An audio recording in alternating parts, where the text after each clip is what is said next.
Hurricane notes. People in the U.S. call them hurricanes. Other countries outside North America call them typhoons. They must have winds of 119 miles per hour, or they're called tropical depression or other terms. It says hurricanes gain strength by taking heat from water. They are no longer over water. They lose power quickly. They move predominantly from east to west. That is why you never hear of a hurricane hitting the coast of California. So if you think about a map, if a tornado moves from east to west and has to form over water, it would have to go all the way across Mexico from the Gulf of Mexico to be headed in that direction and hit California. And by the time it got there, it's over land. It would have lost most of its power.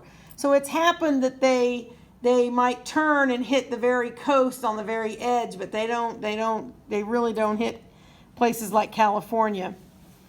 Last one that hit California was in 1958 and was a Category 1. So we'll talk about categories at the end. You can see here is a little map. And then below that is a picture of a hurricane actually happening. All right, the next paragraph. Hurricanes form mostly in the late summer when the ocean waters have reached a temperature of 27 degrees Celsius, which is 80 to some degrees. So that's a fairly warm water. So they're not going to form like off the coast of Maine because the water's really cold up there. In some places where you might expect the water to be really warm, it isn't, because the ocean water temperature depends more on the currents in the ocean than it does where on the globe they actually are. There are some places that have really cold water, like San Francisco, for example, has really cold water because the ocean currents carry water from cold areas. Anyway, matter of fact, if you tried to swim off of Alcatraz, where the prison was, it'd probably kill you because it's really cold out there. Anyway, hurricanes do not form over cool waters. They do not form within 5 degrees of the equator because the force of the spin of the earth is weak. Anyway, hurricanes turn to the right as you look up at them. So if you're on the ground looking up, we're talking about. If you're from space taking a picture, they're left, because of the Coriolis effect. And you can look up, there are videos about the Coriolis effect. Okay. When warm air rises very quickly, I'm going to move this over just a tad. Can't see my pictures. There they are. When warm air rises very quickly, a low pressure area is left where the air rose from. Surrounding air moves in very quickly. The converging air begins to rotate because of the spin of the earth. Low pressure sucks up water and debris into the storm. When the storm moves over land, its warm water is cut off, quickly diminishing the storm's power. So you can see in the diagram here, you've got a low pressure area, the air converges on that, and the warm air, since warm air is lighter, when all that air converges, it goes up. It's got to go somewhere. Okay.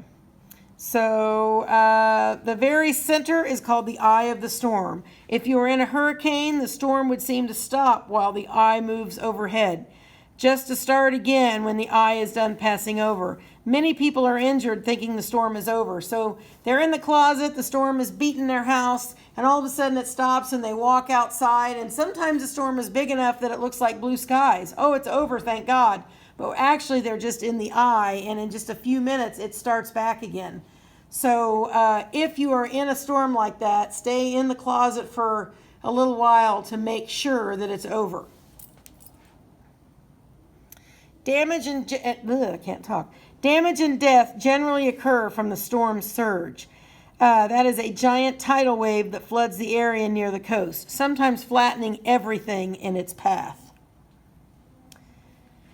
And I think there was a picture of a storm, like that is a storm surge. That picture right there is a storm surge. Okay. Hurricanes are measured by the Saffir-Simpson hurricane scale. You've probably heard when you've heard of different hurricanes going around. Here is the scale, and there's a storm surge as well. And this, by the way, is the eye of the storm. That storm is small enough that you can see that you're in the eye. But there are some storms that are so big that when you walk outside, you really can't see that you're in the eye. So just be careful if you're ever in one of those. Okay, Category 1, winds from 74 to 95 miles an hour, and there's some damage. Category 2, there's extensive damage. 3, 4, and 5, devastating, catastrophic, and catastrophic. Winds at 157 miles an hour plus. What was the winds on the scale for tornadoes? 260 miles an hour for an F5 tornado. And if you scroll this back down, whoops, look how much less the Category 5 hurricane is. So that's why tornadoes can do a lot more damage to your house, but they can do damage to your house and not touch the neighbor's house. Whereas in a hurricane, it's more widespread catastrophic damage. Okay, that's the end.